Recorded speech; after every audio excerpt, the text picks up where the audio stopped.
আসসালামু আলাইকুম। আশা করছি আপনারা সকলেই ভালো আছেন। যদিও আশা করছি সকলেই ভালো আছেন। তবে কতটুকু ভালো আছেন সেটা আমিও কিছুটা জানি।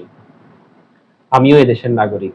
এদেশের পারিপার্শ্বিক অবস্থা সম্পর্কে আমারও ধারণা রয়েছে। দেশটা আজ ভালো নেই। শকুনের থাবা পড়েছে এদেশে। সেটা আমরা সবাই জানি। যতক্ষণ পর্যন্ত আমি এই ভিডিওটি করছি ততক্ষণ পর্যন্ত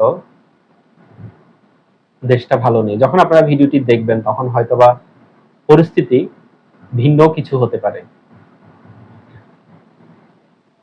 আসলে আমার এই ইউটিউব চ্যানেলে আমি মূলত শেয়ার বাজার এবং অর্থনীতি সম্পর্কিত ভিডিওই পাবলিশ করে থাকি। এই বিষয়ে কথা বলে থাকি। দেশের রাজনৈতিক অবস্থা কিংবা বিভিন্ন পরিস্থিতি নিয়ে তেমন কথা বলে হয়ে ওঠে না। শাসক দলের রক্তচক্ষু, শাসক দলকে প্রোটেকশন দেয়া, জনগণের ট্যাক্সের টাকায় যাদের জীবন চলে সেই পুলিশ সহ অন্যান্য আইন শৃঙ্খলা বাহিনী যখন শাসকদের পদলেহনকারী হয় তখন এই দেশে আসলে কোনো কিছু বলা না বলা একই সমান। কিন্তু আজকে না বলেই পারছি না। চারপাশে রয়েছে শকুনের থাবা, ডিজিটাল সিকিউরিটি অ্যাক্ট, পুলিশের মামলা, হামলা, গুম, খুন ইত্যাদির সংখ্যায় আসলে অনেকেই অনেক কিছু বলতে চায় না, বুকের মধ্যে চাপা দিয়ে রাখে। কিন্তু এখন এই ক্ষোভ বিস্ফোরিত হয়েছে, যার কারণে কারফিউ ভেঙে রাস্তায় হাজার হাজার লক্ষ লক্ষ মানুষ নেমে এসেছে। অসহযোগ আন্দোলনে ছাত্র জনতা একাকার হয়ে গিয়েছে।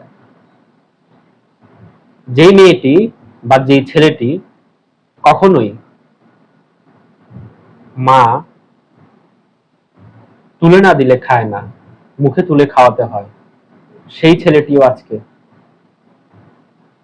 নেমে এসেছে রাস্তায় তার অধিকারের জন্য, তার ভাইয়ের হত্যার প্রতিশোধ নিতে, তার বোনের হত্যার প্রতিশোধ নিতে। এই আন্দোলন কখনোই বৃথা যাবে না। ছাত্রদের আন্দোলন বৃথা যাবে না। ছাত্র অবশ্যই বিজয়ী হবে।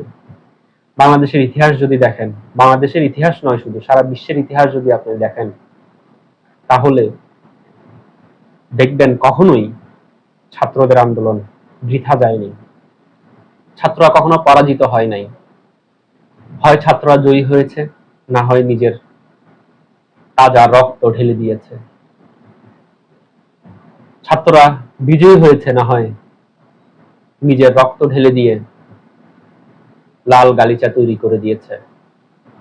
সেই গালিচা দিয়েই পরবর্তী প্রজন্ম বিজয়ের পতাকা উড়িয়েছে। কোটা সংস্কার আন্দোলন নিয়ে সরকার এবং ছাত্রদের মুখোমুখি অবস্থানে সরকার অনড় হয়ে যে ঘৃণিত হত্যাযজ্ঞ চালিয়েছে তা আরো উস্কে দিয়েছে ছাত্রদের আন্দোলনকে। ছাত্রদের সাথে যুক্ত হয়েছে সাধারণ মানুষ, আপামর জনতা। এই আন্দোলন কখনোই বৃথা যাবে না। জয়ী ইনশাল্লাহ আমরাই হব। আমরা নিপীড়িত, অত্যাচারিত, আমরাই জয়ী হব। মনে রাখবেন, অত্যাচারিতরা যখন মৃত্যুকে ভুলে যায়, মৃত্যুকে যখন আলিঙ্গন করে নেয়, তখন তারা আর পরাজিত হয় না। তাদের সামনে দুটো পথ থাকে, একটি হচ্ছে মৃত্যু, আরেকটি হচ্ছে বিজয়ের পতাকা উড়ানো। এখন পর্যন্ত প্রায় অফিসিয়াল হিসাব অনুযায়ী প্রায় 500-র কাছাকাছি ছাত্র জনতা প্রাণ হারিয়েছে, শিশু হারিয়েছে প্রায় 36 জনের মতো, যেটা ইউনিসেফের হিসাব অনুযায়ী। যদিও সরকার এখানে ভিন্ন কিছু বলার চেষ্টা করছে, তারপরেও এটাই সত্য যে অসংখ্য নারী, শিশু তাদের প্রাণ দিয়ে দিয়েছে। নিষ্পাপ শিশুগুলো বাসায় ছিল, জানালা দিয়ে গুলি ভেদ করে তাদের শরীরটাকে চৌচির করেছে। আমরা বিজয়ী হবই, ছাত্র জনতা বিজয়ী হবেই। আমি যখন এই ভিডিওটি রেকর্ড করছি তার কিছুক্ষণের মধ্যেই সেনাপ্রধান জাতির উদ্দেশ্যে বক্তব্য দেওয়ার কথা রয়েছে। আশা করছি এই জাতির এই ক্লান্তি লগ্নে সেনাপ্রধান নতুন দিক নির্দেশনা দিবেন। এই জাতির কান্ডারি হয়ে, এই জাতির পথ প্রদর্শক হয়ে এই জাতির হাল ধরবেন। গত প্রায় 16 বছর যাবৎ যে অন্যায়, অবিচার, হত্যাযজ্ঞ, বিরোধীদেরকে গুম, খুন, দুর্নীতি, অপশাসন, অর্থ পাচার, দ্রব্যমূল্যের ঊর্ধ্বগতি, এই অপশাসন খুব শীঘ্রই ইনশাল্লাহ বন্ধ হবে। মানুষ মুক্তি পাবে, মানুষ মুক্তি চায়। এক দফা আন্দোলন এর অসহযোগের চট্টগ্রামের পর্বটা আমার খুব কাছ থেকে দেখার সুযোগ হয়েছে। আমি দেখেছি কিভাবে ছাত্ররা রাস্তায় নেমে এসেছে, নিরস্ত্র ছাত্ররা গুলির মুখে কিভাবে বুক পেতে দিয়েছে। আবু সাইদ কিংবা মুগ্ধরা এই জাতির জন্য শুধু জীবনই দেয়নি, এই জাতিকে মুক্তির আলো দেখিয়ে দিয়েছে। তাদের রক্ত কখনোই বৃথা যেতে পারে না। তারা আমাদের ভাই, তারা আমাদের বোন, তারা আমাদেরই সন্তান। আগামীর বাংলাদেশ হবে শোষণের বিরুদ্ধে, নিপীড়নের বিরুদ্ধে, জনতার, দরিদ্রের।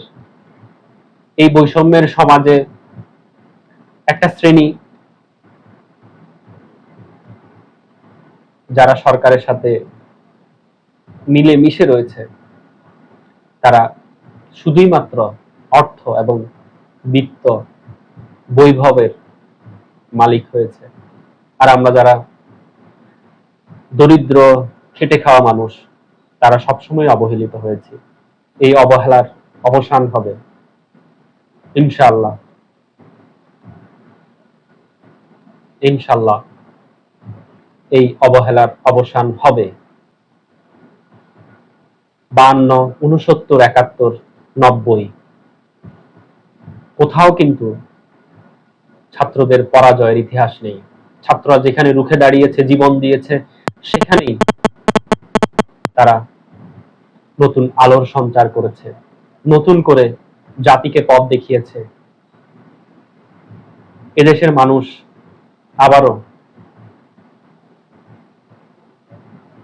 স্বাধীনতার স্বাদ পাক। এদেশের মানুষ আবারও নতুন করেই বেঁচে থাকার স্বপ্ন দেখুক। আবারও আমরা যেন নিশ্চিন্তে, নির্ভাবনায়